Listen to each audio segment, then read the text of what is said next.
This is the Power Producers Podcast, where we are refining and redefining the sales game. Rule number one is you have to believe in yourself. You're the only one who doesn't think you belong in this appointment. The prospect has already validated your existence by scheduling time with you. Get it through your head you belong here, go in there, crush it, and close the deal. A place where sales professionals can come to learn from other sales professionals and thought leaders that have mastered their craft. The difference between a good salesperson and a best-in-class salesperson is only 2 minutes.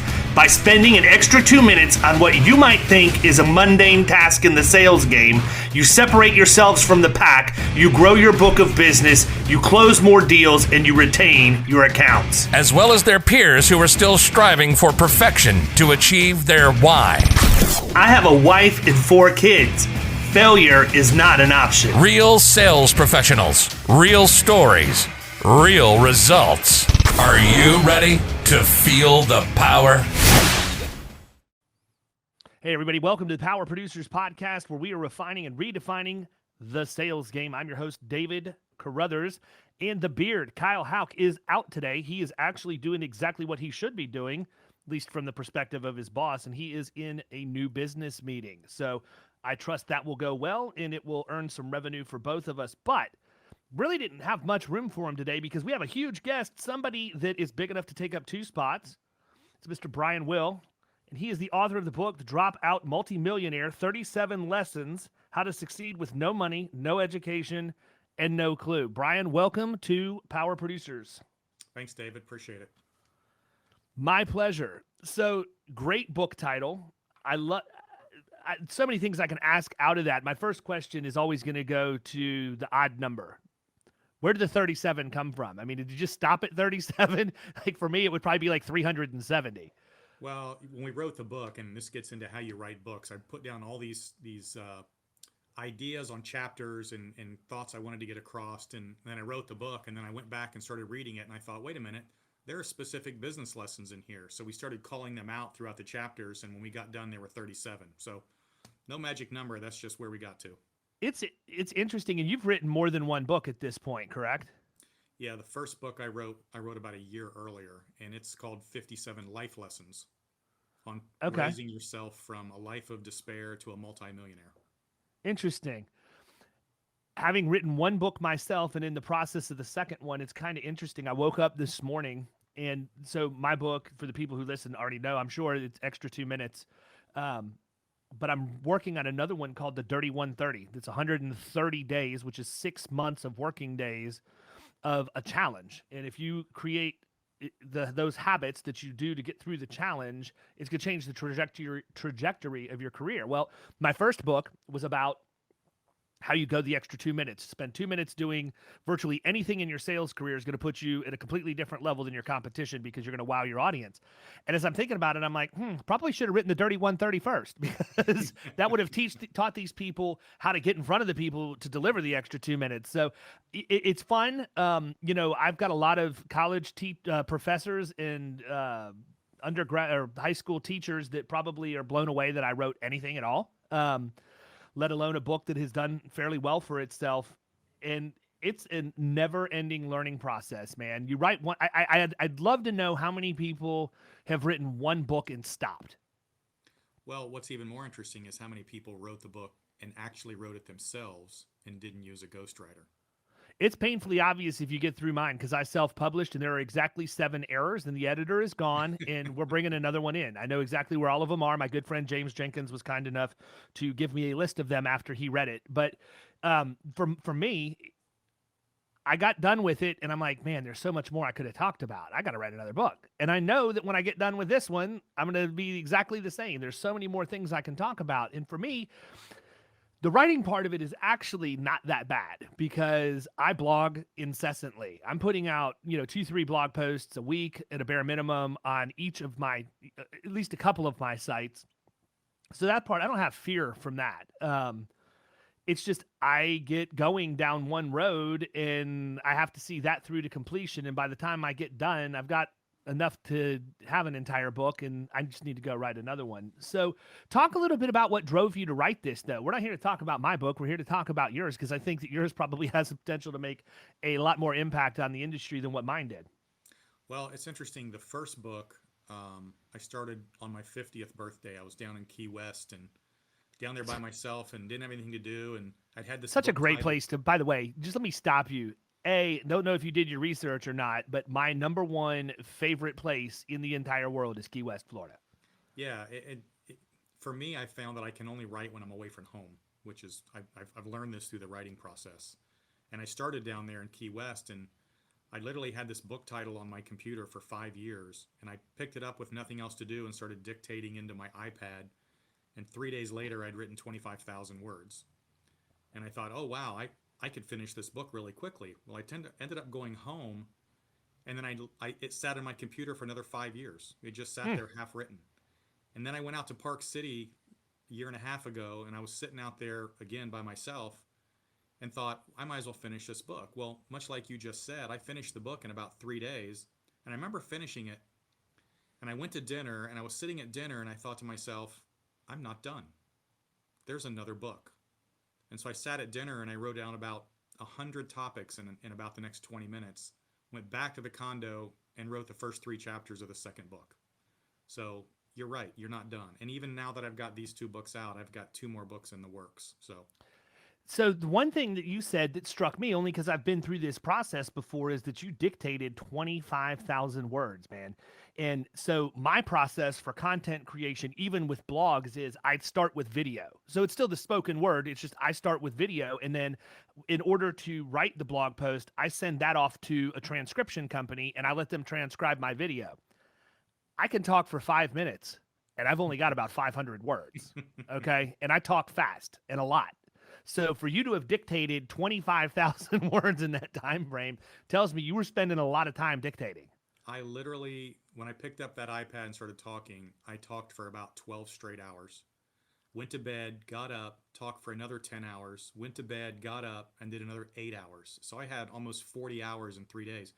But it's one of those, I'm sure you're like this. Once you start rolling, you can just keep right on rolling. And, you have to go back and later and fix all the mistakes and the run-ons and all that. But just getting the information on paper, so you've got an outline or, a big form of a book is how you really get started. And I am so much more effective. Like even when I get up and do public speaking, I hate PowerPoint. I can get up. You could tell me, David, I need you to go and deliver a presentation on sales psychology right now. And I could go out and easily talk for an hour, 2 hours with not a slide, no preparation, nothing. Because I live it every single day. Where I start falling short is when you tell me I have to make that presentation in a written form and have slides and follow those and whatever else. I'm not nearly as effective. And it's really because of how my brain is wired more than anything else. I just can't handle operating in those confines. But before we dive any further into the book, talk a little bit about your background, because I want everybody to understand you're not just some guy who decided, hey, I'm going to give you 57 life lessons and 37, tips about, building your business. You've got some background to that gives you some authority and credibility to write that information. Yeah, and the title of the book is The Dropout Multi-Millionaire. So, the quick history is I was a terrible student, grew up in we'll call it a very abusive home. Had a chip on my shoulder. I was angry. Basically failed out of high school my junior year. Got kicked out. Came back. Talked my way back in so I could graduate. But I graduated high school number 83 out of 85 in my class. 1.2 grade point average. I was not a good student. I had no option to go to college. And my stepfather at the time told me, he gave me luggage as a graduation present because I was leaving. So having no place to go, I went in the military. Joined the Air Force for 4 years, Army for 4 years, lost rank a couple of times. I'm not very good with authority. Got out, tried to work, couldn't hold a job. I was a busboy at Applebee's when I got married. That was about the only job I could keep. Got married and then thought to myself, working for someone else doesn't seem to be the deal for me, so let me see if I can start my own business. So I started a landscaping business.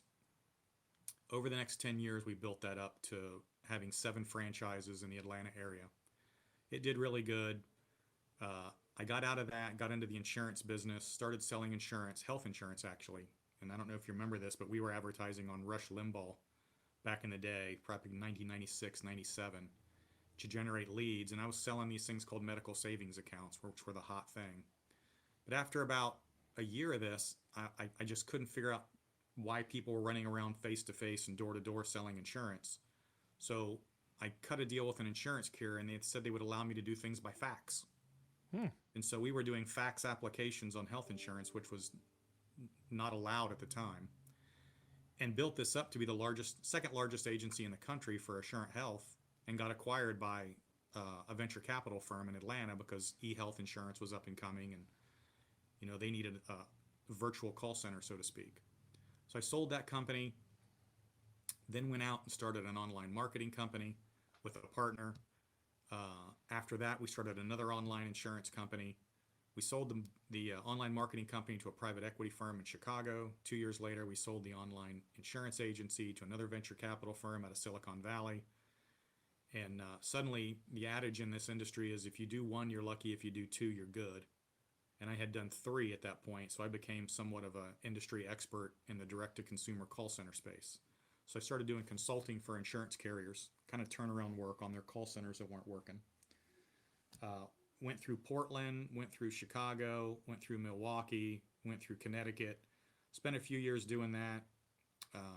Tried to quit work, wasn't in my genes, so I bought a restaurant. That turned into 2, which turned into 4, which turned into 8. Then I wrote these books on business, and then I threw my hat in the political ring here in my hometown running for city council. You must have felt like you needed to be humbled for some reason or another. Yeah. So it's been an interesting journey through different industries and selling different types of companies. But I found that if you're good at running a business, you're good at running a business. And it doesn't matter if it's an insurance agency or a restaurant or a software company. Business skills and the mental fortitude it takes to do what you need to do and make the decisions you need to make are pretty common. There's a reason why people fail, and they're generally very common reasons, and I get into a lot of that in the book. And I think the entrepreneurial spirit's another part of it, man. I mean, you could have said you were successful in business after selling the first company, right? More than likely. And you continued to push forward and continued to do more. I think that also is very indicative of the fact you have a problem with authority, right? You don't want to have to work for somebody else. I think that the most entrepreneurial people out there can never be an employee. I agree. And I say that because that's my MO. I have the agency that I own today because I just couldn't handle it anymore. I could not take having to answer to other people who didn't think the way that I think and didn't understand my point of view and where I was coming from. And as a result, I just finally, after enough years, decided, what am I doing, man? I'll just go do my own thing. Screw this. And I did. And guess what? I don't have to answer to anybody but my clients, my carrier partners, and stakeholders that we have in the agency, but not in an authoritarian manner. And we've been wildly successful because I've actually been able to implement everything that I always wanted to do and have seen from a vision standpoint as an entrepreneur that other people just don't see. I think that it's safe to say that when you're entrepreneurial, and I talk about this a lot when I'm on other podcasts or even when people ask me questions on mine, when they say, what do you think your number one character trait is, or what your number one trait is that has allowed you to achieve some level of success? Yes, I have a backbone. Yes, I have, undying resolve. I have some level of intelligence. I've got some level of experience. But truthfully, what I think, and I'm interested in your thoughts on this, what I think makes me deadly is my vision and ability to see things where other people don't see them. And so I talk about that a lot with regard to the insurance industry, because we're like lemmings in the insurance industry. Everybody's running to get to the side of the cliff. So when I see the industry going right, I'm immediately going to go left because I know that's where the fertile ground is in the uncharted territory. And I can ultimately make more money and drive a bigger impact if I go that way. But to me, having that vision and seeing those things, it's not an accident that you went from 1 to 2 to 4 restaurants. You saw something and you made decisions. And guess what? You probably lost some restaurants around the way too. I mean, that's the other thing. I have zero fear of failure. I think so many times that people fail or don't achieve what they set out to achieve because they get scared.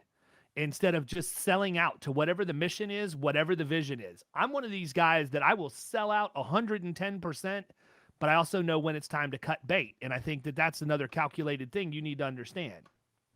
So I'm going to give you a couple topics, and you're exactly right on the money. So the first one is what I like to call, I graduated from the University of FLFLS. That's fail, learn, succeed, right? 500,000 new businesses start in America every month. That's 6 million a year. The majority of those will fail. The majority of those will fail because the person that started them didn't understand everything they needed to know, and they didn't learn from their failures. And when you say to fail, you're right. I'm 6 for 12 in the restaurant business. We have a great company with 6, but we had 6 that didn't make it. But you learn off of every one. Of the 6 that failed, 4 of those were my first 5. But you learn, and then you succeed. And you don't quit. And you don't quit. You can't take unnecessary risks, but you don't quit. One of the challenges I see with people is when they start their business, a lot of them have an ego problem. They think they have all the answers. They think they know what they're supposed to do, and a lot of times they don't, and they're unwilling to take the advice of people who have been there and done that before. And that is one of the biggest reasons people fail. They don't understand their own limitations. If they could just find someone who'd been there and done that, get their advice and follow it, their chances of success are much, much higher. Yeah, I agree. I think that people, I actually just put some content out about this last week or the week before. And that's one of the number one things. And I give this advice to anybody who's coming into the insurance industry, no matter how good you are or perceive yourself to be, you have to be coachable, period. Mm-hmm. Michael Jordan was coachable, right? Yes.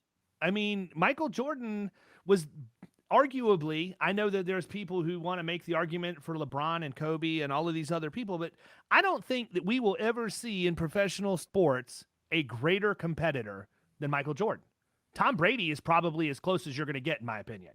But Tiger Woods had a swing coach who couldn't win a golf tournament if he tried. But Tiger Woods exactly. Had a swing coach. Yeah, and I mean that's the thing. You have to be coachable, and it's not that you. And by being coachable, there's some components that go into that. Number one, you have to be willing to reach out and ask for help. You can't be afraid to ask somebody to help you. And I think there's some apprehension there. But then when you do get that person to buy in and invest in you, it doesn't matter if you're paying them or they're just doing it out of the goodness of their heart. It really doesn't matter because they're going to give you advice. And the next piece of that is you got to implement some of it, if not all of it. I'm not going to say you have to agree with everything everybody says because there's differences across the board, but I can tell you right now, I don't need practice in telling people how to succeed in the insurance industry. I've proven that I can do it. I've proven that I can help other people do it. If you're going to spend time with me, I have no problem with you booking time on my calendar. Anybody who has ever booked time on my calendar would tell you that I give them 100% of my focus the entire time. Where I lose it is when I go back out, thank you, social media, and I see them doing exactly what I said, don't do this. Yeah. Or stop doing this, right?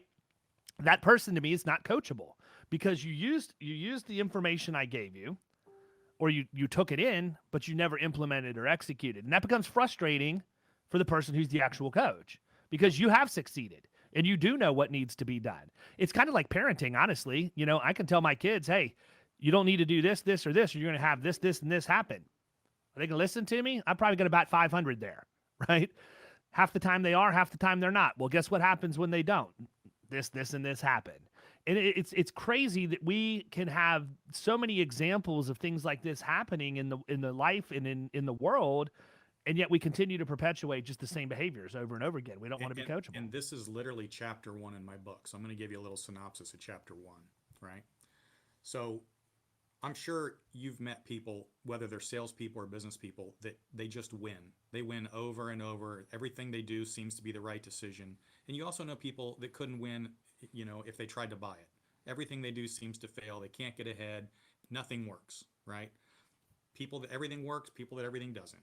So I call this your personal filter, right? And your personal filter is this thing that sits behind your brain that takes in every single piece of information that's ever been thrown at you. Everything you've ever learned in school, everybody you've ever met and talked to, all your friends, your parents, your professors, your teachers, your bosses.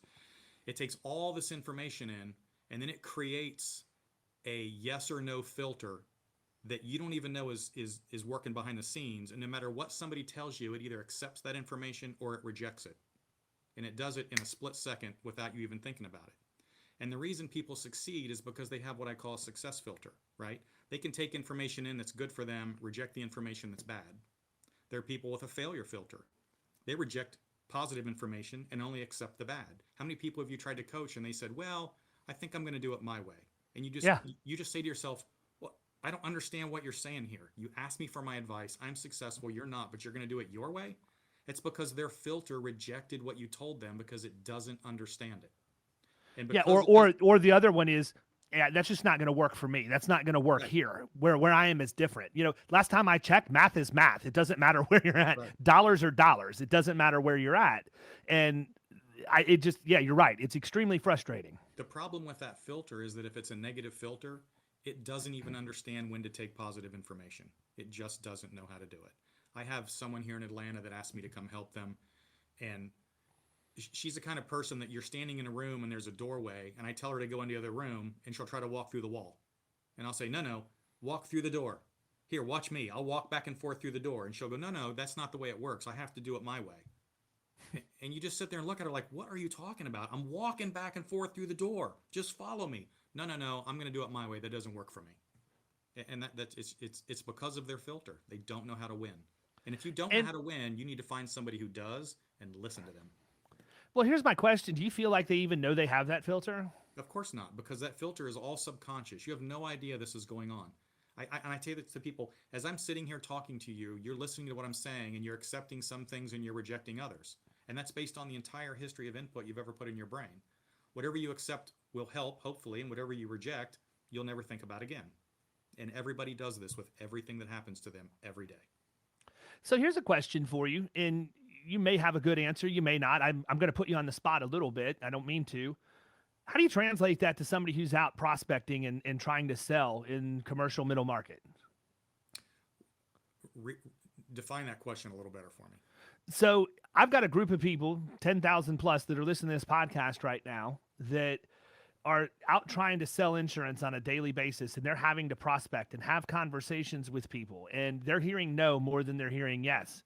And my question is, how do you translate that? How do you identify whether or not you're getting no because you really should get no, or it's because the filter that's in your mind is telling you that you're leaning toward hearing no as opposed to doing the things you need to do to get to yes? And this is exactly what I'm talking about. If you're getting no more than yes, there's something going on that you don't understand and don't realize. Find somebody who gets more yeses than nos and have them watch you, tell you what you're doing wrong, and then follow their advice. That's what you got to do. And don't say, I don't believe that, or it's not the way I would do it, or nobody cares what you think. If you're getting more no's than yeses, then everything you think is wrong. Find somebody who's successful, have them tell you what you're doing wrong, and follow their advice. I feel like I hear myself talking through you right now. I mean, the parallels of what you say and what I preach are so in line. It's insane. That's a success filter. I hope so. Yes. I hope so. I hope I'm not just lucky. If so, I'm going to go buy a lottery ticket. So talk a little bit more about the book. I mean, you dictated for 12 hours in a row. You got a lot of stuff out there, and I don't want you to give away every ounce of information that's in there by any stretch, but you and I both know that the first step for anybody to make any type of improvement in their situation is to take some level of action, and we obviously know that you have now provided a roadmap for them to be able to do that. They just have to be willing to go to Amazon or wherever they can purchase your book to do it. Why should they? There's I would say two main ideas you need to understand if you're going to go into business for yourself. Okay. And that's primarily what the book is about. The first is, what kind of a business are you going to go into? Are you going to be self-employed, or are you going to be a business owner? And those are two very distinctive things. A self-employed person is someone who starts, they might be working for an agency and they decide to go out on their own and it's just them. I mean, they've started a business, they might incorporate it, they've got a company name, but the reality is they're self-employed. They've created a job for themselves, and that's good. And you can create a nice lifestyle with that. It's not something you're ever going to build value in. It's not something you're ever going to sell, unless it's just a block of business, but you're a self-employed individual. Then there are people who want to build a company. A company means that I'm going to build, I'm going to have employees, I'm going to build processes, and I'm going to have infrastructure, and I'm going to support a bunch of other people and help them get their life going. Those are two distinctly different things. So first decide who you are and what you want. You can start self-employed and turn into a business owner, or you can start self-employed and stay there, or you can start off by starting a business. So figure out who you are. If you decide you want to be a company and you want to build something that has a lot of value and that you can sell, and then you need to decide who you are as an individual within that company. And we like to say that every successful company that grows and scales and has value and can be sold requires different personalities. Somebody needs to be the entrepreneur, somebody needs to be the manager, somebody needs to be the salesperson, and somebody needs to be a technician, right? There are a lot of people who are salespeople who start companies who have no idea how to run an actual company. There are a lot of people who are managers of another company who think, I do all the work, so let me start my own company, and they have no idea how to sell or actually be the entrepreneur on top. Those personalities are different, and if you are not an entrepreneur, you're a salesperson, you'll probably struggle. If you are a manager, you'll probably struggle. If you're a technician and you try to run a company, you'll probably struggle.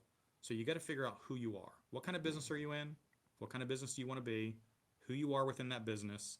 Hire the people to fill in the gaps, and then you move on from there. I think, a lot of people will hear me talk about my time in retail, working in grocery stores and super targets, and probably wonder, how does that translate to you being a successful insurance producer? It doesn't.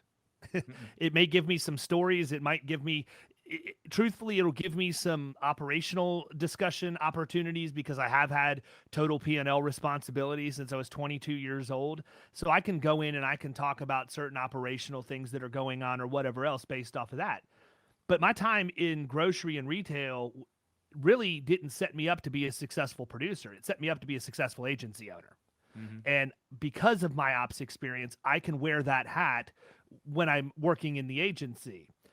I think, though, that when you're working for someone else, there's something else that you need to be thinking about. If you're working for a company and you don't own it, and you're going to be an employee, you need to understand the difference. And I'm going to steal something from my good friend Scott Howell here. You need to understand the difference between a job and a career.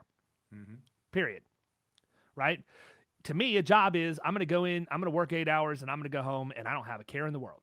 Not going to worry about anything, and it'll be here tomorrow morning when I come back at 8 o'clock. Yep. If I have a career, I have a much longer term vision of what every day's activities are going to lead to. When you're in sales, and specifically when you're in sales for a high ticket item, insurance is a high ticket item. It doesn't matter if it's 10,000 or 100,000. It's a high ticket item.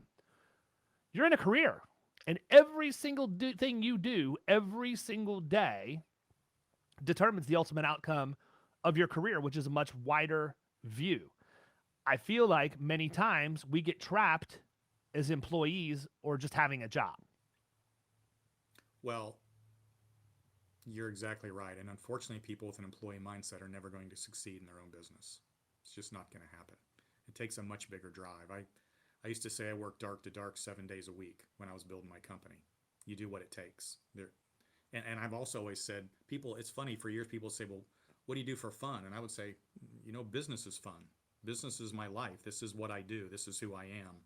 It's not like I'm checking out at 6 o'clock and not thinking about it again. It's who I am. I tell people that I work 7 half days a week, only 12 hours a day. Yeah. And I'm saying that tongue in cheek now because I've gotten to the point in my career where that's obviously doesn't have to happen anymore, but that's what it takes, man. That's what it takes. I think that people see the paychecks and they think they're sexy. They see the process and they run. They don't want to do the work that it takes to get there. And listen, social media has made this a much bigger problem, or at least highlighted it to be a much bigger problem, just based on the fact that you never see the grind. Very rarely do you see the grind. You see the person like Sarah Blakely, great example, just sold Spanx. Venture Capital Group. She's in Atlanta now. She's from down here. Just sold to Blackstone for over $1 billion. How many people saw that story and said, wow, must be nice. She just got $1 billion. We call this the 20-year overnight success. Yes. Isn't it now? From my perspective, it took 20 years. From your perspective, it just happened yesterday. Exactly. No, I mean, and that's the thing. And I have actually followed Sarah for a long time. Number one, because she was local. Number two, because my wife is a huge constituent of her products. And number three, I actually caught her. What originally led me to her was she was a contestant on the reality show that Richard Branson did called The Rebel Billionaire. And she competed on that. And I connected with how hard she worked. I mean, she put everything she could into that. And, that was at least 15 years ago that she was on that show. So your point about being the 20-year overnight success is 100% on point. Sometimes it's the 30-year overnight success. Sometimes it's 10. It just depends on what the situation is and who you are and what your makeup is. But yeah, I think that's the other thing. A lot of times people, I think that may be what leads to some of the failures in business, right? People see somebody like Sarah Blakely, who's built an incredible company, which, by the way, also an incredible culture.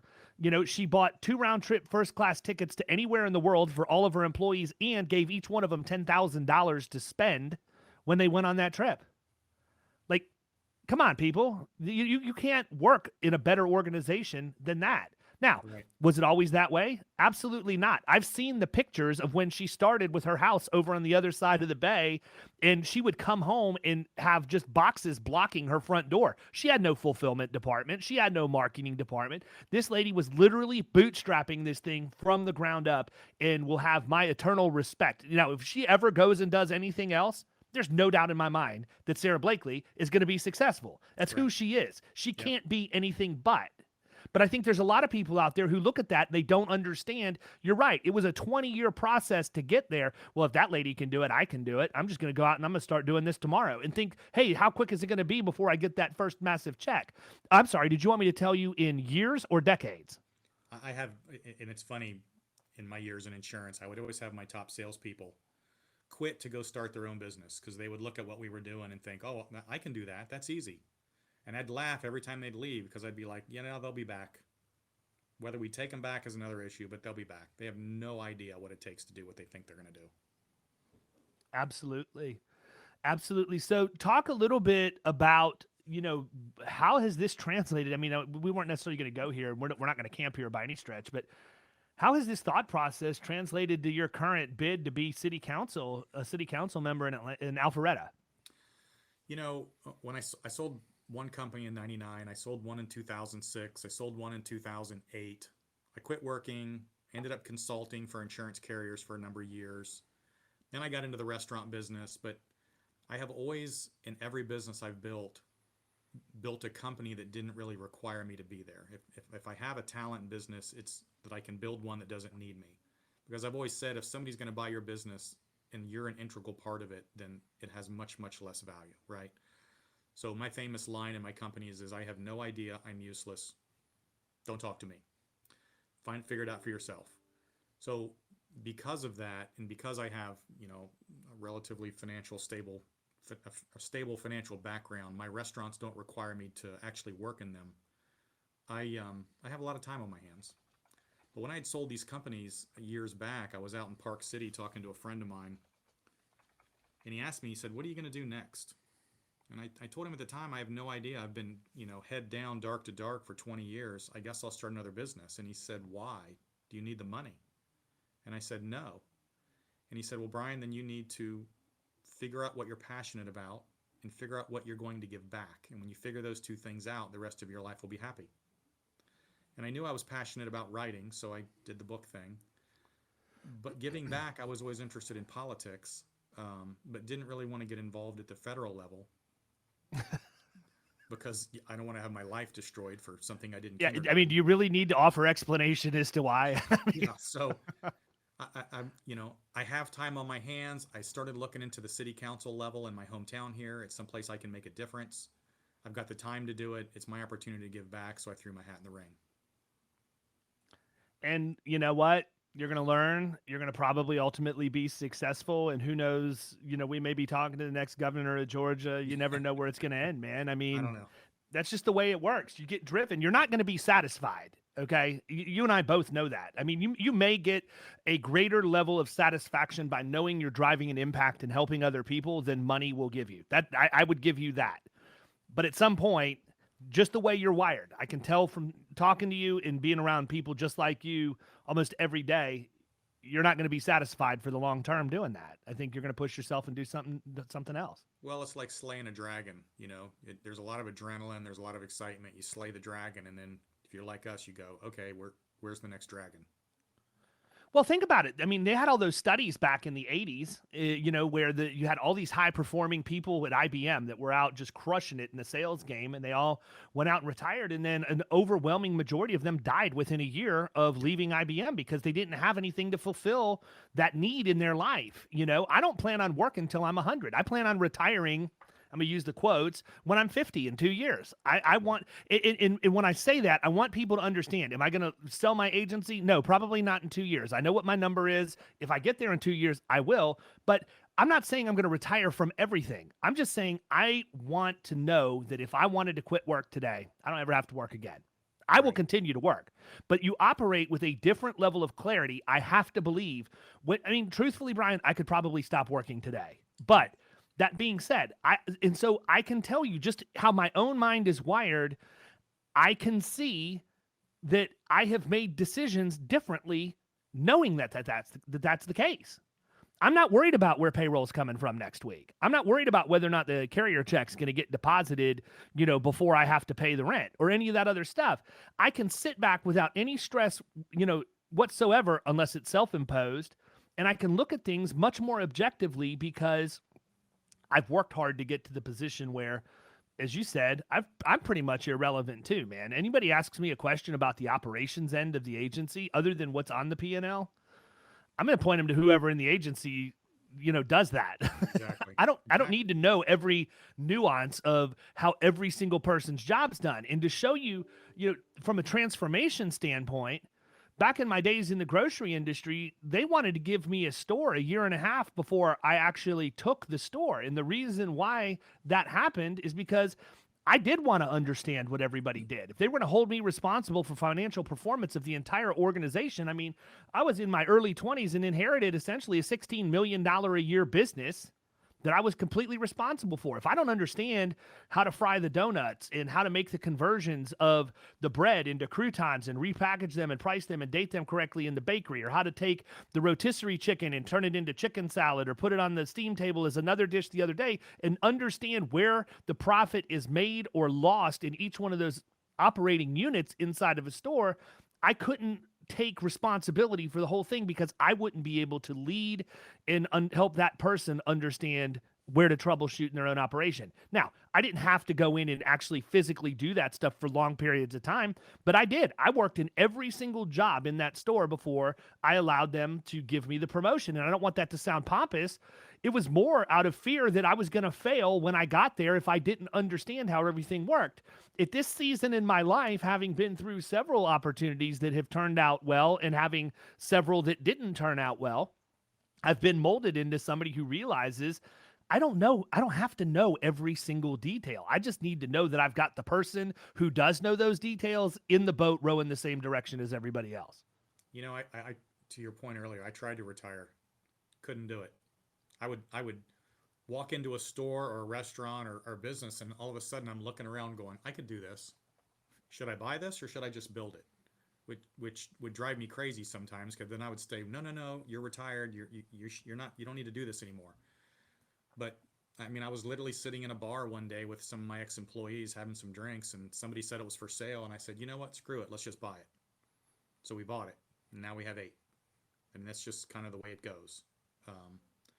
But yeah, if you can build your business to the point where, like you said, you can operate at 30,000 feet and not down in the trenches, and you've got something.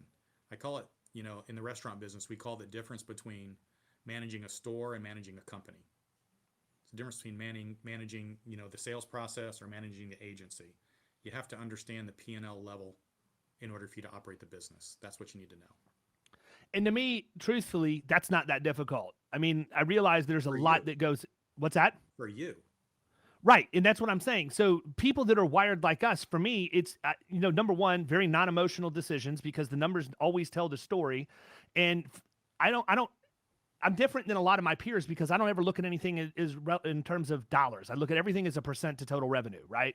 So I can understand if I make this decision, it's going to cost me 2%. Okay, well, now I can back into the number and see what it is. But because of how our P&Ls were always set up as I was coming up through the ranks, I knew my payroll percent had to be single digits.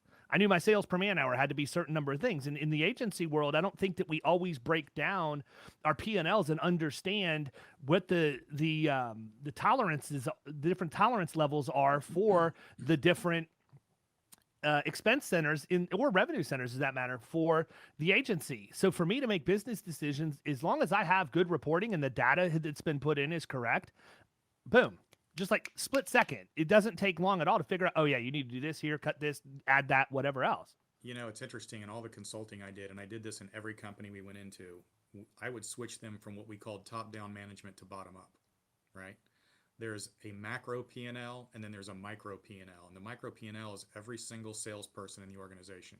You can take every single salesperson, build a P&L around them based on their OPEX costs, their lead costs, their sales commissions, their salaries, build that P&L, and it becomes very apparent very quickly who's producing and who's not.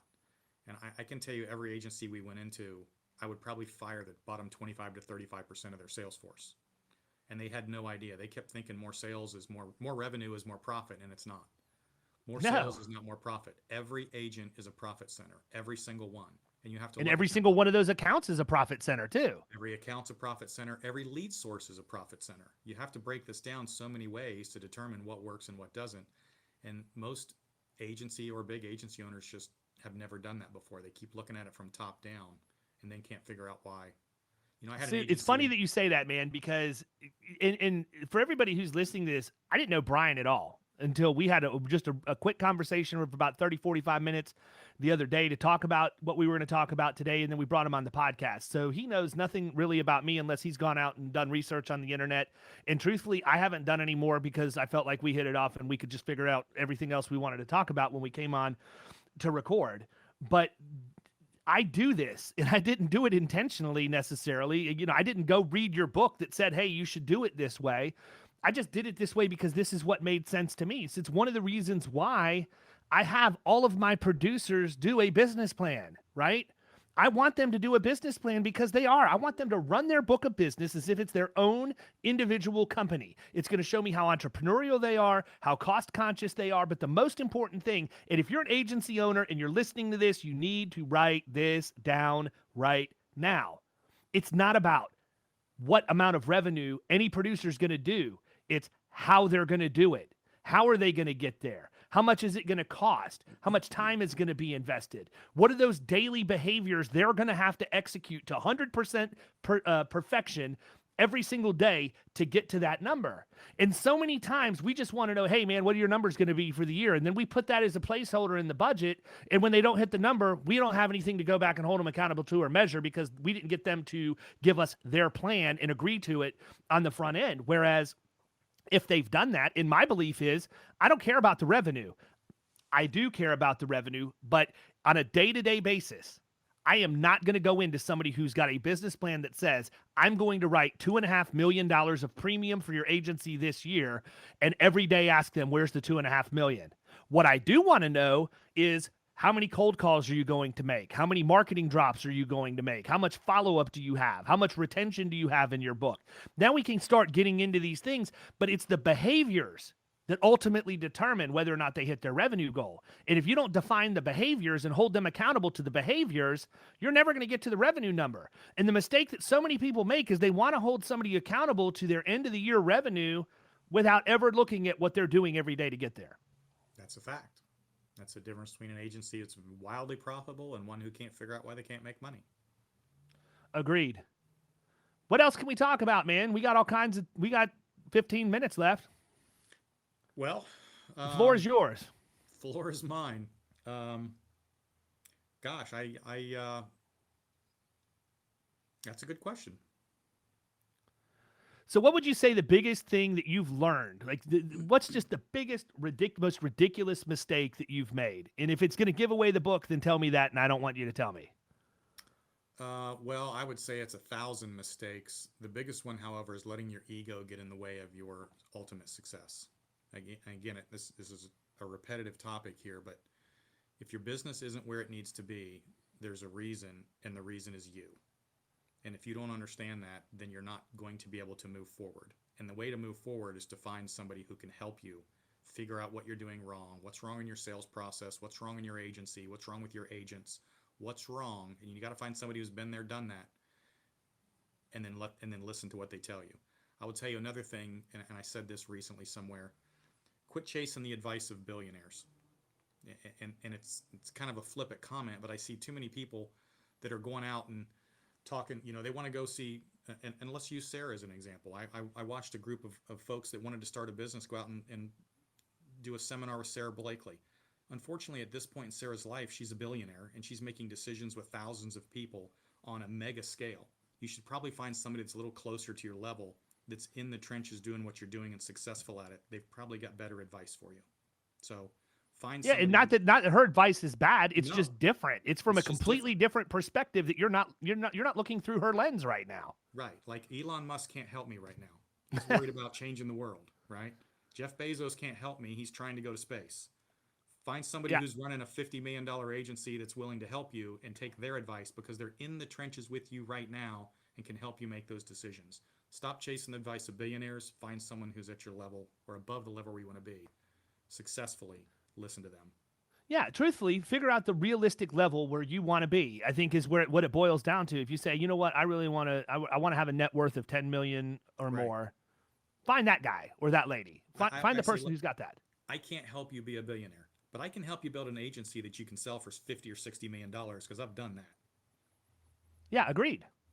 And I'd love to be a billionaire, but I don't know any billionaires to even begin to ask. And to your point, if I did, I don't know how applicable. It's just such a different thought process. But again, that's what society's attracted to. That's what they're enamored. That's what they're enamored with. It's, let me go find the biggest and the best, not the most practical. Right. Most practical is where you need to be. 100%. That's why podcasts Agreed. like this are so good.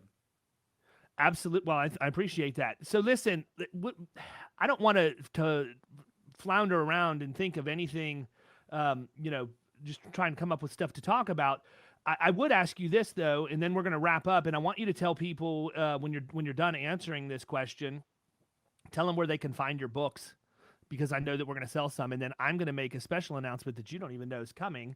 But number one piece of advice, you've given so many, but if you were to think about the number one piece of advice that you've ever been given, and understanding that you're not somebody who likes authority, I do believe you're coachable. I know I am. I don't necessarily deal well with authority, but I am coachable. I just have to be getting coached by the people that I choose that I know are going to give me the best advice.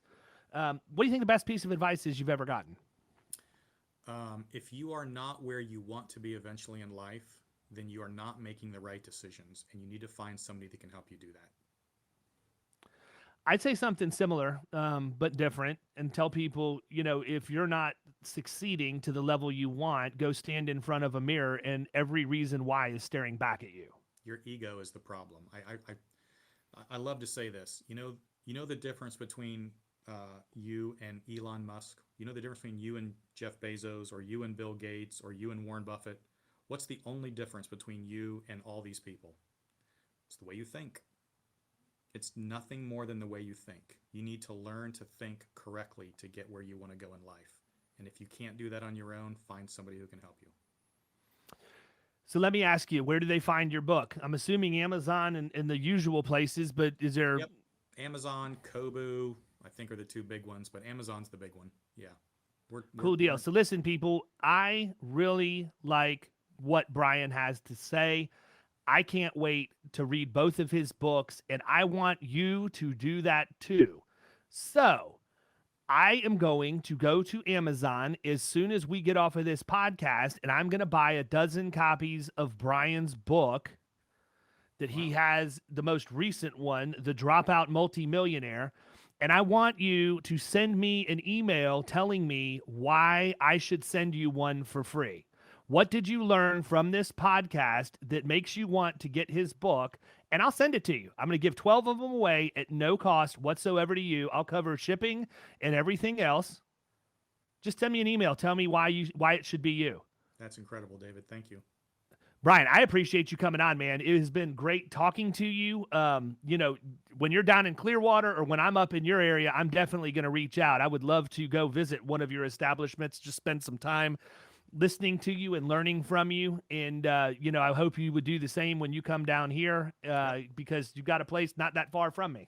I'll be down there almost the entire month of November as soon as this election is over. So we need to catch up. You're going to need to recover, man. That's why I'm going to the beach for a month.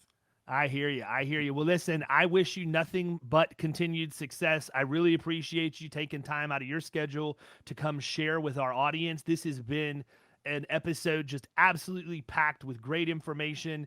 And people, I can't encourage you enough to go and pick up a copy of Brian's book. And if you don't want to do that, send me the email and I will send it to you for free. Thank you, everybody, for tuning in, and we'll catch you next time. Thanks, David. You've been listening to the Power Producers Podcast. You can follow Killing Commercial Insurance on Facebook and YouTube. And if you want to take your game to the next level, check out our book, The Extra 2 Minutes, and our website, killingcommercial.com.